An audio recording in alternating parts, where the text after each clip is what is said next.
Sa totoo lang, mayaman ang Pilipinas. Napakayaman.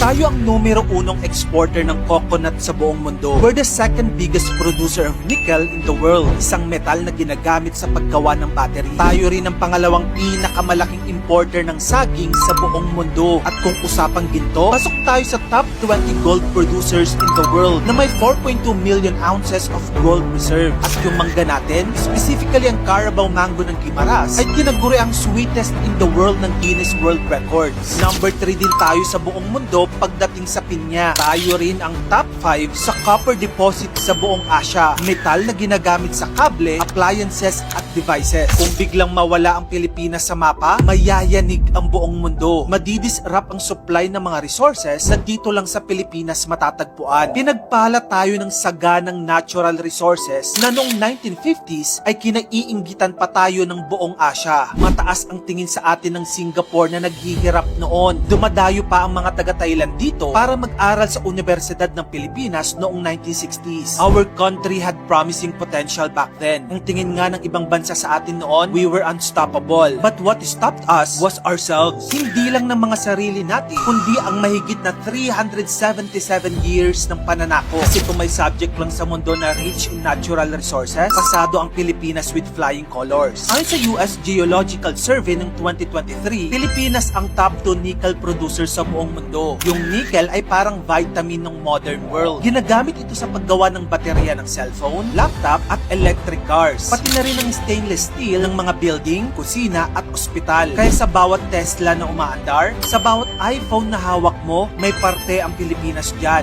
Fun fact pa, noong 2023, umabot sa $1.55 billion ang kita ng Pilipinas sa nickel export. Pero ang tanong, nakarating ba yan sa ordinaryong Pilipino? Pero kailangan din natin isipin na ang pagmimina ng mga precious metals nito ay nakakasira din ng kalikasan kung saan ang Pilipinas ay pinagpala din. Meron tayong 36,000 kilometers ng coastline, kaya't mayaman tayo sa isda at marine life. Tayo ang isa sa may pinakamagagandang beach sa buong mundo. Actually, nirecognize nga ng Travel Plus Leisure ang Palawan at Boracay bilang ilan sa mga pinakamagagandang isla sa buong mundo. Pero hindi lang likas na yaman ang puhunan ng Pilipinas. Tao mismo natin, kayamanan na. Ayon sa Department of Migrant Workers, may 2.3 million OFWs ngayon na nagtatrabaho sa 190 na bansa sa buong mundo. Mga nurse, seaman, engineer, teacher, caregiver, architect, lahat meron tayo. At kung ang talent naman na pag-uusapan, world class din. Andyan sina Bruno Mars, Manny Pacquiao, Alex Ayala na Filipina tennis prodigy, si Dr. Reyna Reyes na sinasabing Filipina who proved Einstein right, at marami pang mga gifted na Pilipino. Patunay na kahit saan mo dalhin ang Pinoy, nag-e-excel. Pero ang nakakalungkot isipin, karamihan sa kanila ay umaalis ng bansa kasi dito kulang ang oportunidad. We have everything, rich in natural resources and impeccable Filipino talent. Pero bakit nga ba hanggang ngayon, tila nakagapos pa rin tayo? It seems like we have lost our own identity. Ang pangunahing dahilan, ang mahigit na 377 years na pananakop sa atin. Mga Espanyol, Amerikano, Hapon,